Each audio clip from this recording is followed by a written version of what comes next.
Ja, Here, U weet is maar U weet. En, maar ons bid en ons dis wat volgend oor gaan. En laat U weet ook ons wees.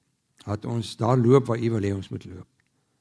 Want Vader, my geneigtheid en ek dink ons almal se geneigtheid is om maar te loop waar ons wil loop en doen wat ons wil doen en leef soos wat ons wil leef. Maar tog kom leer die woord vir ons heeltemal anders, ook vandag weer.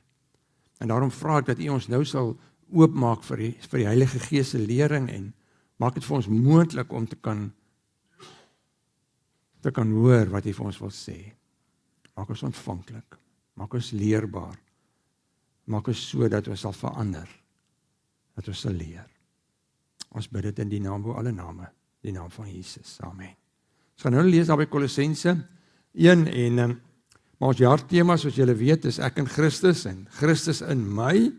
En so ons dit is ons jaarthema, maar om ons te help om dit beter te verstaan, gaan ons 'n bietjie uit Kolossense lees en ek het vir julle gesê is 'n brief wat Paulus geskryf het vir die gemeente in Kolosse, 62 na Christus. Hy was in die tronk.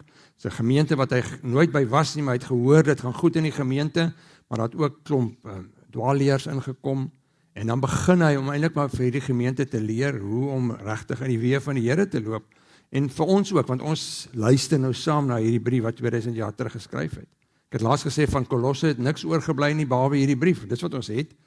So dit is nogal wonderlik om te weet die plek is verwoes, maar dat iets behoue gebly van daai gemeente. En ons het laasweek gehoor dat Paulus sê, maar as julle sê Christus is in my, wat beteken, wie's Christus? En toe het ons gehoor dat hy sê Christus is die beeld van God. Christus is self God. En ons het laasweek gehoor, hy het gesê Christus het geskep. As jy op Genesis 1 gaan lees, daar staan daar in die begin, dan daai in die begin is Christus wat daar was. En hy het alles geskep, hy hou alles in stand en ook vir ons. En dit is hy wat ons versoen met God. So nou lees ons verder in hierdie briefie, daar by vers 21.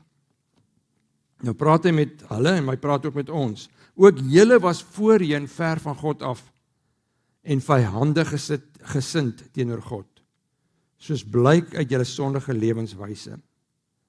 Maar nou het hy ook julle met homself versoen, deurdat sy seun as mens gesterwe het om julle te heilig, sonder smet en onberispelik voor hom te stel, maar dan moet julle vas en sterk bly staan in die geloof, en julle nie laat losruk van die hoop wat in julle gewek is deur die evangelie wat julle gehoor het nie. Dit is die evangelie wat aan al die mense op die aarde verkondig is, en waarvan ek, Paulus, 'n dienaar geword het. Ek is nou bly oor al die lyding wat ek ter wille van julle moet verduur, want die vervolging van Christus het nog nie geëindig nie. Ek verduur my deel daarvan ter wille van sy liggaam, die kerk, waarvan ek 'n dienaar geword het volgens die opdrag wat God my gegee het, om sy woord ten volle aan julle bekend te maak. En dis die geheimenis wat eeue en geslagte lank verborge was, maar wat nou geopenbaar is aan die mense wat aan hom behoort. God het besluit om aan hulle bekend te maak hoe seënryk en hoe heerlik hierdie geheimenis vir die nasies is. En die inhoud daarvan is, Christus is in julle. Hy is julle hoop op die heerlikheid. Hom verkondig ons deurdat ons alle mense met alle moontlike wysheid onderrig en leer, sodat elke mens tot geestelike volwassenheid in Christus kan bring. Daarvoor span ek my ook in en beywer ek my met die krag wat hy my gee en wat kragtig in my werk. So elke mens op hierdie aarde is ergens op 'n geestelike journey met God. Daar's mense wat sê, ek glo nie in God nie. Dis waar hulle is op hulle geestelike journey. Hulle weet dit nie eers nie, maar hulle is leeg. Daar's 'n vakuum, daar's 'n lugleegte en dit kan net deur God gevul word. En ek dink nie daar's van hulle hier nie, maar as jy hier is God dank dat jy hier is, want dan sê dit jy soekend en jy wil meer weet van hierdie God. Maar dan's ander mense wat op hierdie journey is, wat hier sekerlik ook vanoggend is, wat mense die woord lees en hulle hoor wat God sê, maar is partykeer vir hulle moeilik om dit gehoorsaam te wees. Is partykeer vir hulle nie maklik nie, of hulle sê met daai gedeelte stem ek nie mee saam nie, of ek dink ons moet dit anders te interpreteer, so hulle aanvaar nie net God se woord soos dit is nie. Daar's van dalk sulke mense wat luister wat dalk hier is. En daar's daar ander mense wat sê, maar ek vat die woord ernstig op. Maar hulle is voortdurend met hierdie stryd binne in hulle. Want hulle voel voortdurend asof hulle nie oorwinning kan behaal nie. En of hulle sekere sondes net nie uit hulle lewe uit kan kry nie. En dan is daar ander mense op hulle journey met God wat hier sit met 'n verwagting vanoggend om te sê, maar ek weet hierdie gaan nog 'n bousteen wees op my geestelike groeipad en ek kan nie wag om God se woord te hoor nie. So dit maak nie saak waar jy is op jou journey nie. God gaan deur sy gees presies daar met jou praat. Want hy soos enige ander ouer wil hy graag hê jy en ek moet groei en volwasse wees. Hy soos enige ander ouer van wat ouers is, wil hy ons moet gehoorsaam wees aan hom. Ons moet hom respekteer en dien. So hy streef daarna vir jou en vir my, dat ons, en dis die tema van vanoggend, geestelike volwassenheid, dat daar 'n geestelike volwassenheid by ons sal wees. Hoor wat sê hy? Paulus sê, hom verkondig ons, deurdat ons alle mense met alle moontlike wysheid onderrig en leer, sodat elke mens tot geestelike volwassenheid in Christus, sodat ons elke mens tot geestelike volwassenheid in Christus kan bring. Nou kyk, julle weet nou, as jy die eerste keer na 'n plek toe gaan, dan sit jy mos nou op jou GPS of op jou maps, dan sit jy die eindbestemming in. Maar as jy nie weet waarin jy wil gaan nie, sê net maar jy weet nie waar jy wil gaan nie, dan klim jy in jou kar, en dan ry jy links. En as jy lus is om regs te draai, dan draai jy regs. As jy lus is om te draai, dan draai jy waar jy wil, want jy weet nie waar om te gaan nie, jy ry maar net rond. Maar vir die mense wat verby jou ry, hulle gaan sê, maar hierdie ou is ergens op pad 1. Ek ry baie keer so, dan dink ek, waar is hierdie mense almal op pad 1? Want hulle ry ergens heen. Lyk verskriklik besig, maar is eintlik op pad na nêrens. En dis baie keer wat met baie gelowiges gebeur. Hulle kom kerk toe, hulle dien die Here, hulle is besig met die goed van die Here, maar hulle het nog nooit regtig gesit en hulle bestemming ingesit nie. Hulle het nog nooit regtig gesê, maar waantoe is ek op pad? As dit vir jou oukei is, om so af en toe tyd met God te spandeer, miskien op 'n Sondag hier te kom sit, Bybel te lees, te bid, so af en toe met mense te praat, en jy het nie 'n rede hoekom jy dit doen nie, dan wil ek eintlik sê, waarom doen 'n mens dit? As jy geen rede het om Bybel te lees nie, as jy nie met 'n verwagting kom, dat God gaan my vandag Sondag hier, gaan hy my geestelik voed nie, as jy dit nie het nie, dan kan jy my net so wel los. Want dan sal ons nou geen nut om jou besig te hou met God se goed nie. Want dan raak ons niks anders as al die ander godsdienste, wat hulle godsdienstige bedrywighede doen, omdat hulle God vrees, of omdat hulle skuldig voel nie. Die verwagting van God en van my, vir my en vir jou, is tog dat hy wil hê ons moet geestelik groei. Want as jy met jou mond bely het, dat Christus is die Here, en jy glo dit, dan word jy 'n kind van God. Dis jou status. Nou dink vir 'n oomblik, julle wat nou kinders het, of julle wat nou nog nie kinders het, dink gou aan kinders. Want almal van julle was 'n kind ergens gewees. So wat maak jy om jou kind se groei te meet? Ek weet nie of julle dit ook doen nie. Jy meet jou kind teen 'n muur. Of jy sit hom meet hom agter 'n deur. En dan maak jy sulke merkies. Dan skryf jy 2024, dan maak jy, doen julle dit? Nee. Okay, nou weet jy nie waarvan ek praat nie. Dan meet jy kan dit nou, jy kan jou kind gaan meet. In 2025, dan trek jy weer 'n streepie. In 2026 trek jy weer 'n streepie. En jou verwagting is, elke keer as jy daai streepie gaan trek, dat dit hoër sal wees. Want jy het 'n verwagting dat jou kind sal groei. En as jy agterkom aan my kind groei nie, terwyl hy of sy nog moet groei, dan weet jy, jou kind is siek. En daarom is God se eindbestemming nie vir jou en vir my, wat hier sit vanoggend en wat luister, dat ons goeie gereelde kerkbywoners sal wees nie, of dat ons mense sal wees, wat die Bybel baie goed ken van voor tot agter nie. Dis nie God se eindbestemming nie.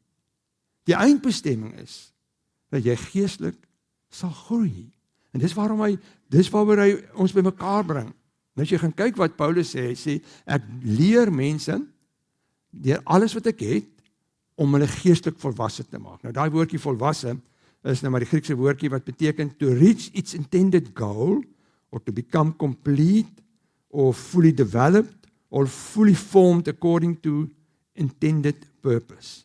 So, geestelike volwassenheid beteken nie sondeloosheid nie. As Jesus kom sê, as die woord kom sê, ek wil hê jy moet geestelik volwasse wees, dan beteken dit dat ons struggle nog met ons sonde waar ons is. Maar ons weet dat God se begeerte is dat ons geestelik sal groei. En weet jy wat, daar's niks vir God daarin, dat jy geestelik sal groei nie. Want hy's God. Wat gaan hy daarby baat? Hy het alles, hy besit alles. Hy's bo alles. So geestelike groei, as die Bybel praat oor geestelike groei, dan gaan dit daaroor dat God weet, dat wanneer jy geestelik groei, met ander woorde, as jy van die een plek in jou geestelike journey beweeg na 'n volgende plek, dan weet God, dit is vir jou die beste. Dit is vir jou beter. Daarom is die Bybel daar. Daarom is hy die heeltyd besig om vir ons te leer deur sy woord. En daarom as jy vanoggend hier sit met 'n verwagting om te sê, maar Here, ek wil weer ietsie leer om te groei, dan sal dit gebeur. En dis God het jou in gedagte as hy met sy woord na ons toe kom. Want hy wil hê jy moet groei. Dis asof God aan die einde van hierdie jaar vir jou in 'n hemelse kasdeur se agterkant wil sit en 'n streepie wil trek en sê, maar jy het gegroei. Jy's nou hoër, jy's nou langer. Anders is jy siek. So hoe vind die groei plaas? Kom ons luister wat sê Paulus. Hy sê, hom verkondig ons, deurdat ons alle mense met alle moontlike wysheid onderrig en leer. So geestelike groei begin by onderrig en leer. En julle wat nou iets wil leer, as jy by die Unie is, of by die skool is, of TUIF is, of as jy op 'n kursus gaan by jou werk, dan is dit mos nou, dan gaan jy mos soontoe vir 2 redes. Een, om te leer, en een om geleer te word, en om te leer. Want jy sê, ek wil weet om hierdie ding beter te doen, so wat het ek nodig? Ek het onderrig nodig, ek het leer nodig. En dit is dieselfde met geestelike groei. Jy gaan nêrens in jou geestelike pad met die Here groei. As daar nie 'n behoefte by jou is om te sê, leer my. En ek wil leer. Maar as jy nie 'n behoefte het om te leer nie, dan kan ander mense maar hier hulle arms hier swaai soos ek hier voor. En dit gaan by jou verby. Jy sê, ek het nie lus om te hoor nie, ek wil nie leer nie.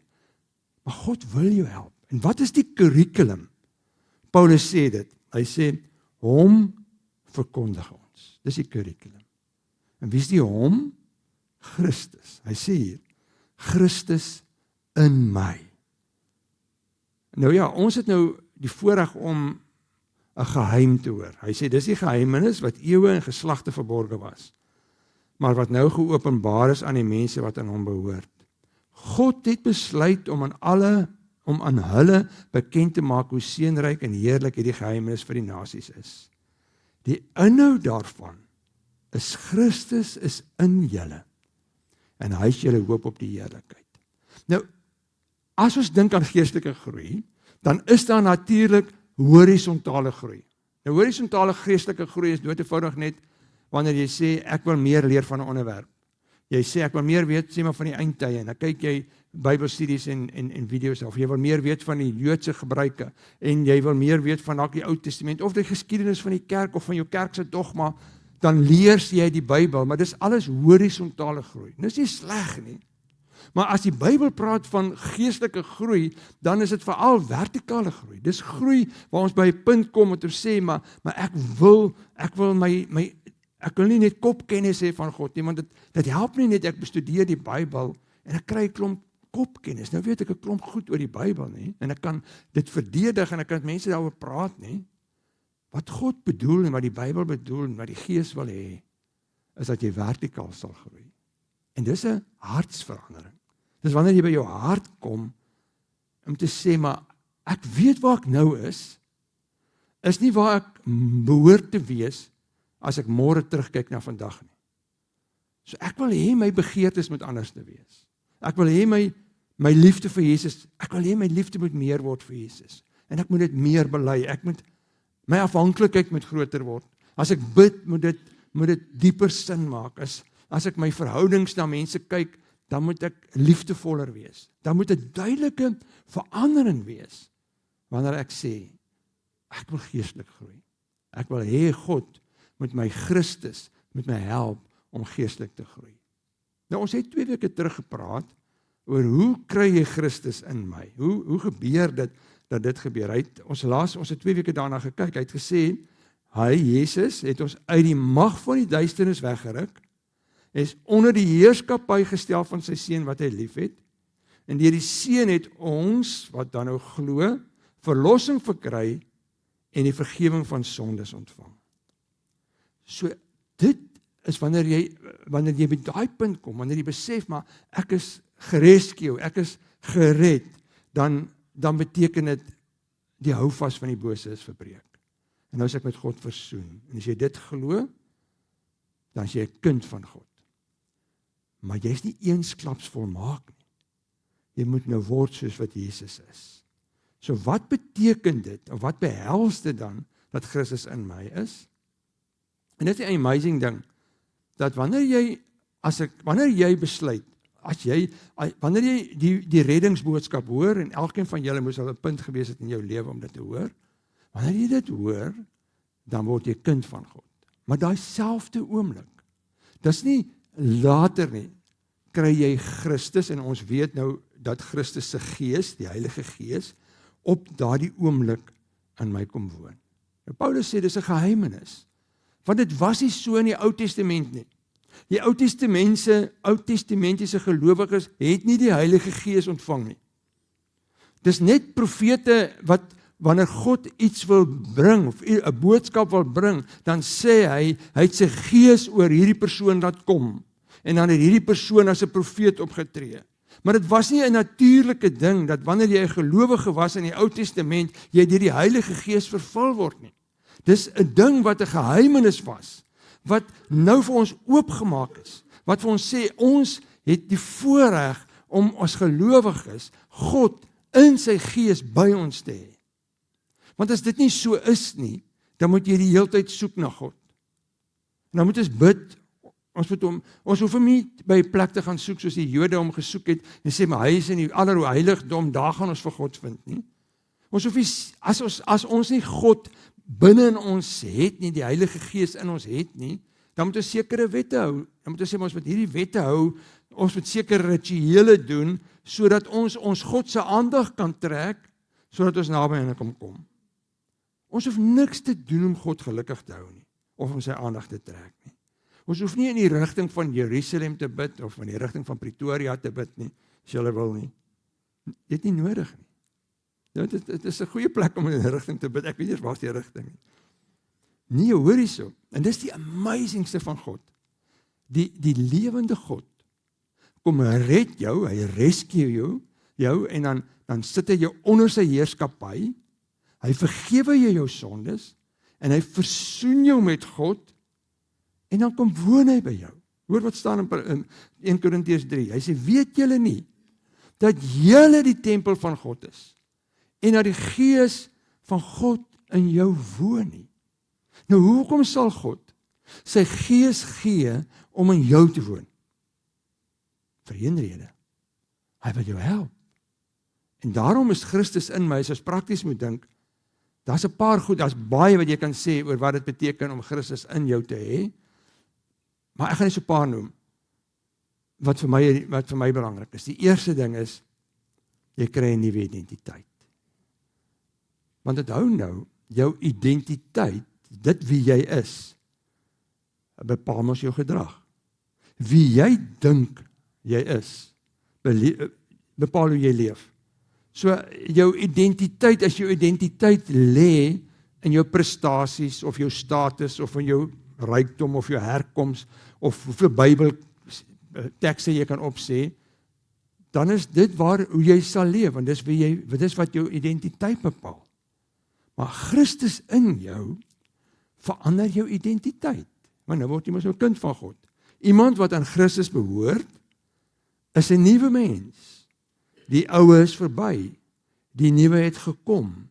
So hoe help dit my, as ek weet, my identiteit het verander, toe Christus in my gekom woon het deur die Heilige Gees? Hoe verander dit my identiteit? Ek word kind van God. En ek weet dan, God weet, en dis die amazingste van God, hy weet ek het nog foute, hy weet ek doen nog sonde, maar hy gee my die geleentheid om te sê, as jy sonde sou doen, en jy weet dit onmiddellik, bely dit, en ek sal jou vergewe. Ek gaan jou help. So omdat jy 'n kind van God is, omdat jy deur die Heilige Gees bewoon word en jy nou identiteit het van kind van God, dan verander dit mos jou begeertes. Dan gaan jy mos meer bid, Here, lei my nie in die versoeking nie. Want versoekings raak dan tye, toegee aan versoekings, raak dan tye, wanneer jy verder van God beweeg, in plaas van dat jy eintlik nader aan hom wil beweeg. So hoe meer ek besef, hoe meer ek bewus raak van die identiteit van God in my, hoe meer sal my begeertes behoort te verander. Want nou sê ek wil leef soos 'n kind van God. Ek wil anders leef. Die tweede ding wat gebeur, en dat, ek sê weer, daar's baie, Christus in my beteken ook intimiteit met God. Dink gou goed daaraan. Watter soort God het jy in jou kop? Wat is die beeld van die God wat jy aanbid? Vir my was dit baie jare die kwaai ou baas daarbo, wat vir my dopgehou het. Die persoon wat heeltyd wag vir my om sonde te doen sodat hy my kan straf. Dalk is dit vir jou so, of dalk is hierdie God 'n onpersoonlike wese. Iets wat jy weet, hy is daar, maar nie naby jou is nie. Nou, as dit so is, dan gaan jy baie moeilik intimiteit met God verstaan. Dan is hy 'n ver God. Hoe kan jy 'n naby verhouding met 'n God hê, waarvoor jy bang is, wat jy nie naby jou wil hê nie? So dit hang baie af, hoe jy oor God dink, hoe jy intimiteit sal verstaan. Maar hoor wat sê God, hoor wat sê Jesus. As iemand my lief het, en nou is die vraag wat jy moet vra, maar het ek hom lief? Ja, ek sê ek het hom lief. Sal hy my woorde ter harte neem, en my Vader sal hom lief hê, en ons sal na hom toe kom, en ons sal by hom kom woon. Amazing gedagte. Dat die lewende God sê, ek wil by jou kom woon. Ek wil intiem met jou wees, ek wil naby jou wees. En dit help my, want nou kan ek niks vir God wegsteek nie. Wanneer ek foute het, dan moet ek eerlik dit bely. Wanneer ek twyfel, kan ek dit nie wegsteek nie. Die een ding waarvan ek seker is dat ek baie keer onseker is. Baie keer is ek onseker, maar is God regtig? Is hy bedoel hy dit? Hoe gaan dit? Wat wil hy vir my hierdeur leer? Dan sê ek dit vir hom. Baie keer het ek 'n worsteling, dalk met sonde nie, maar dalk met omstandighede. Help my ek steek dit weg nie. Help my ek is kwaad vir God nie. Ek kan dit maar vir hom sê, want hy is mos nou naby aan my. En dis presies die ruimte wat God het om jou te laat groei. As jy naby hom is, as jy eerlik met hom is, as jy nie 'n oppervlakkige godsdiens het nie, maar jy kan sê, Here, ek weet, U is in my, U is naby aan my, en daarom kan ek met U eerlik wees. God, hoor mooi wat ek nou sê, God is nie net die een wat seëninge gee nie. God is 'n seëning. God is 'n blessing.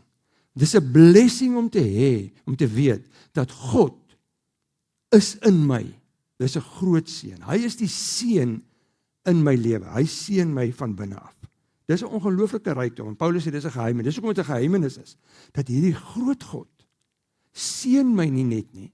Hy is my blessing binne in my. Dit is 'n blessing.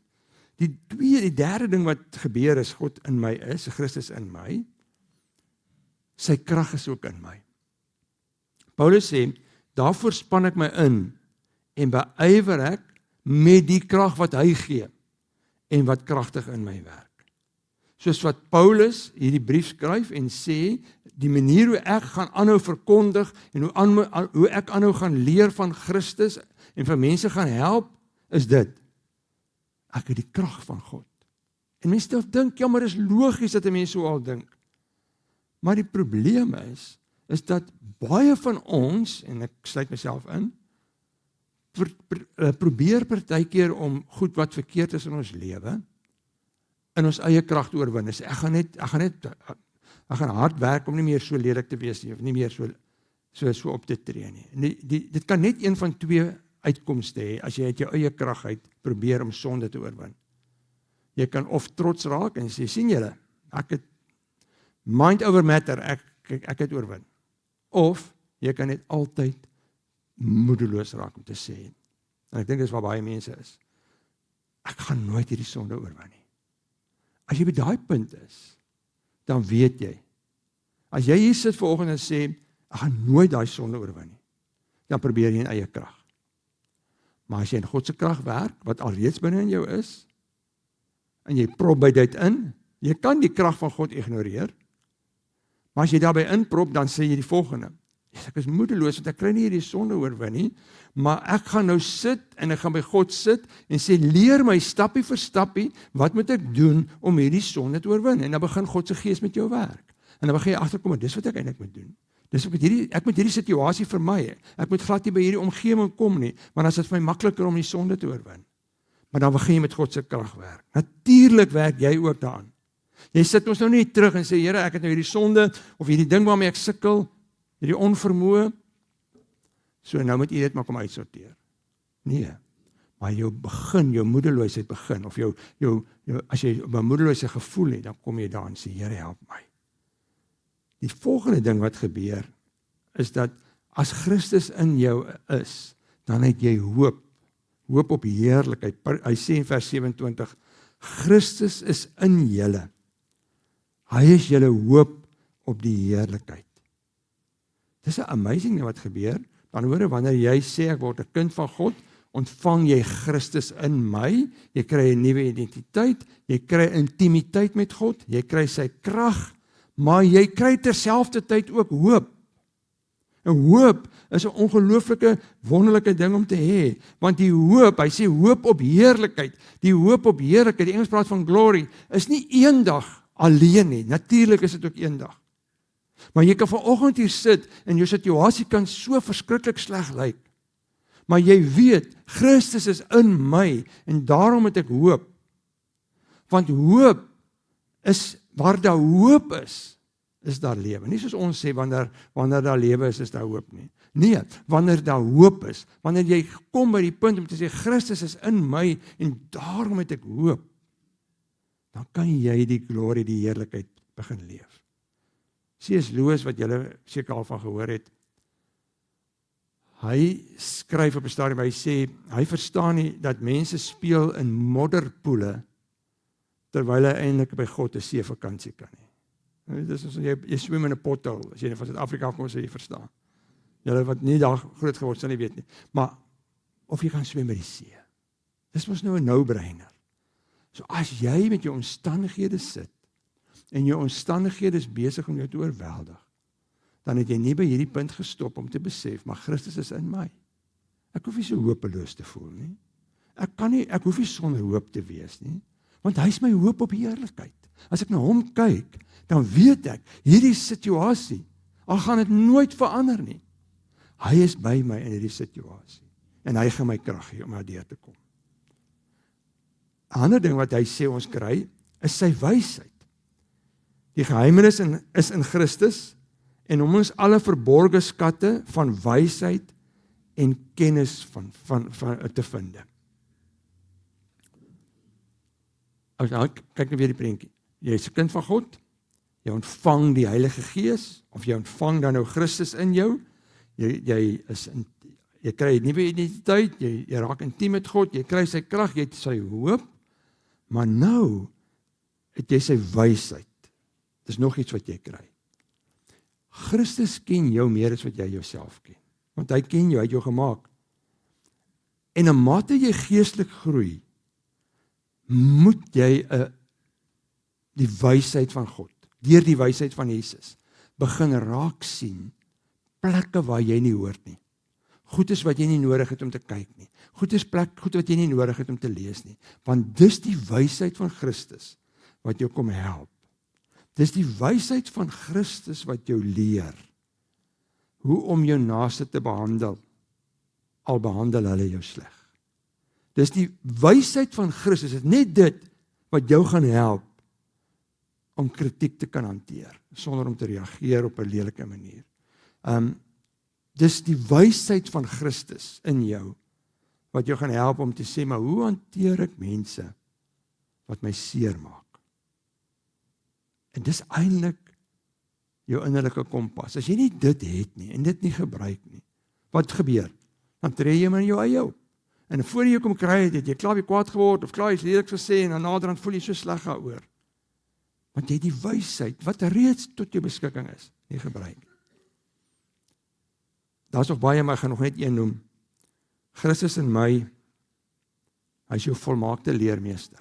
Want onthou, ons glo mos nou, en ek het in die begin gesê, God wil hê jy moet geestelik groei, maak nie saak waar jy nou is nie, maar hy wil hê jy moet een stapie in die regte rigting beweeg, en nader aan hom beweeg. So hy is jou leermeester. Ons word al hoe meer verander, om aan die beeld van Christus gelyk te word. Die heerlikheid wat van ons uitstraal, neem steeds toe. Dis 'n ongoing proses.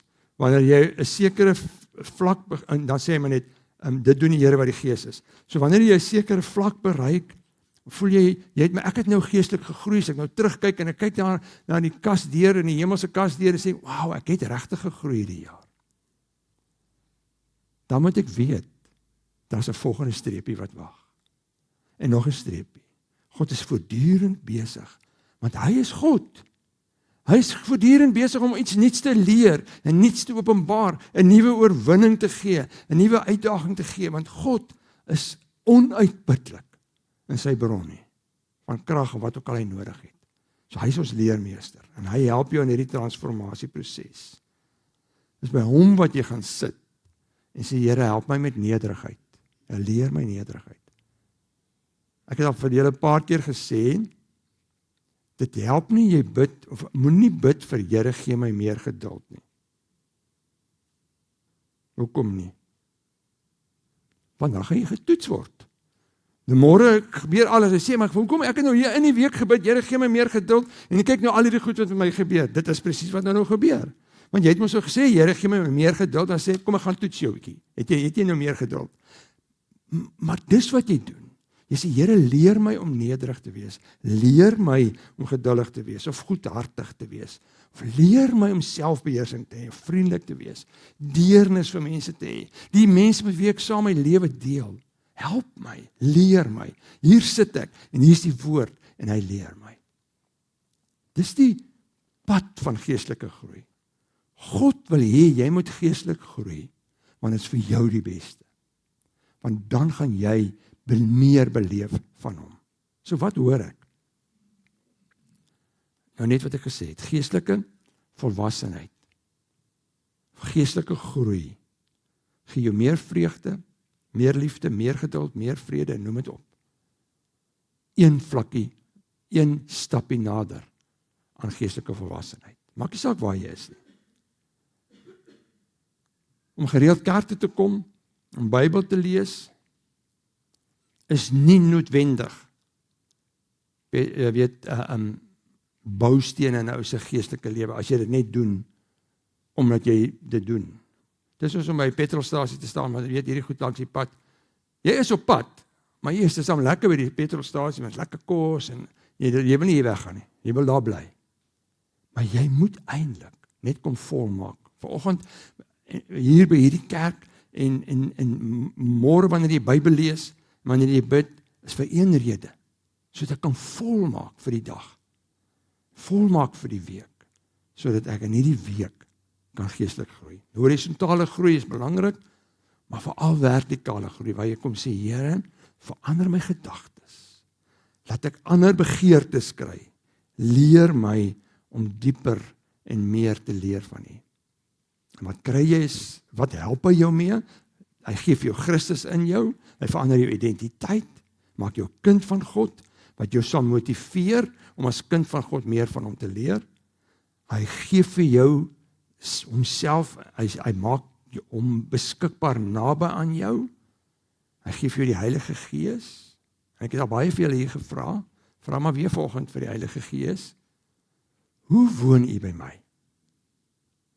Is dit vir lekker om by my te bly? Vra hom dit. En ek hoop hy sal sê, ja, ek wil jou nog meer leer. Geestelike groei in eie krag is 'n resep vir uitputting. Jy gaan so geestelik moeg word, dat jy maar net nader aan moedeloos raak. Sit by God met jou moedeloosheid en sê, Here, help my asseblief. En leef elke dag met hierdie bewustheid, as ek geestelik groei, as ek op pad na my bestemming toe. Want ek het wysheid, ek het sy wysheid tot my beskikking. So God wil hê ek en jy moet elke dag geestelik groei op ons pad na geestelike volwassenheid. Dit hang maar van jou af waarmee jy besig is. Is jy regtig besig om jou tyd en aandag, wanneer jy tyd met God spandeer, het jy dit in gedagte? Of het jy maar net in gedagte om te sê, ek moet dit maar net doen want ek is bang. As ek dit nie doen nie, sal God my straf. En ek is bang daarvoor of ek gaan skuldig voel. Kom ons bid. Here, ek weet dat U wil hê ek moet geestelik groei. Nie vir U nie dat U daardeur baat nie, want U is in elk geval God. Ek het my nie nodig nie, maar ek het U nodig. En ek het nodig dat U vir my sal help. Om hierdie week weer een faset wat U wil hê ek moet leer, te bemeester deur U Heilige Gees. En dankie dat U dit vir ons so maklik maak. As ons glo, dan sit U die Heilige Gees, wel Christus se Gees binne in ons. En U verander ons identiteit en U kom naby aan ons en U gee vir ons U krag, U help vir ons, U gee vir ons hoop en U gee vir ons wysheid en U wil ons leer. Here, daarom bid ek vir my en ek bid dit vir elkeen van ons. Wanneer ons met die Bybel besig is, gee vir ons 'n leerbare gees om so te wil verander, sodat ons meer word soos Jesus. Die karakter van Jesus in ons sigbaar sal word. En Vader, is miskien iemand hier sit wat sukkel om te glo of sukkel om die Bybel as normatief te vat as die leerstuk van God nie, dan vra ek dit hom of haar sal help. Miskien sit er iemand wat moedeloos is en sê, maar ek probeer aan mekaar en ek sukkel elke dag met hierdie sonde van my. Dat hy of sy kan weet, maar U wil hulle help, want Christus is in hulle. En miskien sit hier iemand wat glad nie glo nie, of luister iemand, wil hy nie vir hom of haar volgende nader trek, wegruk uit die mag van die duisternis en onder U heerskappy kom sit, vergewe en versoen met U. Ek bid dit in die naam bo alle name, Jesus ons Here, amen.